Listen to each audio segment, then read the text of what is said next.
have started asking ourselves here in Bern, here in Switzerland, I would believe already 4 or 5 years ago, how we can improve our understanding of not so much the classical form of narcolepsy with cataplexy, with the genetic markers that are known to be present in this typical classical form of narcolepsy and hypocretin deficiency, but also in what we call the narcolepsy borderland. So we have minor forms of narcolepsy and disease that have similarities with narcolepsy.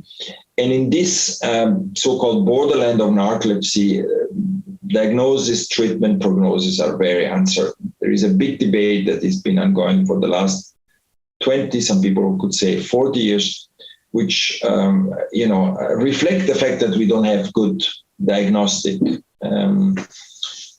criteria, and the absence of good diagnostic criteria relates to the absence of biomarkers for this, I would say, borderland of narcolepsy.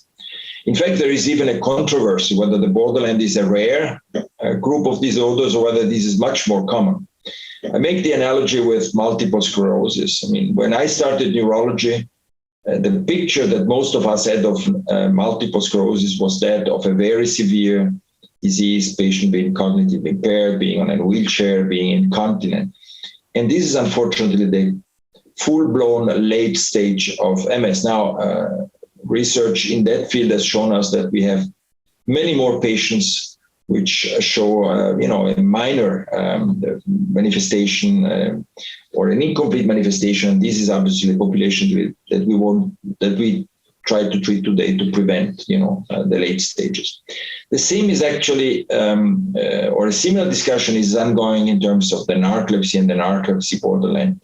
Some experts believe that narcolepsy may be more common, but may develop over time. And so there is an interest in diagnosing also, incomplete and minor forms of narcolepsy. And there is a need also to separate these milder forms from, sleep deprivation. Just because we don't sleep enough in our society, we tend to sleep less and less. Sleepiness is the main symptom. So how do you differentiate these two conditions? Obviously, the prognosis is completely different. Sleep loss can be treated just by extending your sleep. Minor narcolepsy, if you do nothing, will usually develop into, the full-blown picture.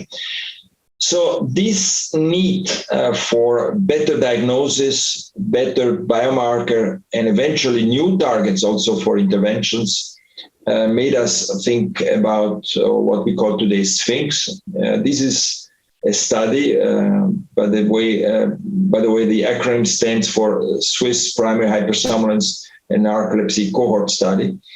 And after a very long preparation, I never invested so much time in preparing a study. We started 1 year ago, and this is a study that we perform now in 7 centers in Switzerland, where we collect new onset patients with narcolepsy and what we consider the borderland. And we tried then to collect as much biomarkers as possible: blood, cerebrospinal fluid, sleep-wake studies, actigraphy, wearables, but also, and this is the novelty, genetic markers, microbiome markers, and we try also to measure new things in the cerebrospinal fluid, including small peptides and proteins. So the hope of this consortium is really to be able to find new biomarkers of, as I said, not so much the classical form of narcolepsy, which is quite well defined, but the narcolepsy borderland, and by this having also new targets for treatment. We plan, by the way, to go internationally next year, and so this effort hopefully will be an international effort. And down the road, we plan to study over 500 patients. We have also controls. At the end of this joint effort, I hope that the community will be provided with novel data and also new hopes for the patients with the borderline of narcolepsy, patients that suffer of this diagnostic uncertainty and the limited treatment options.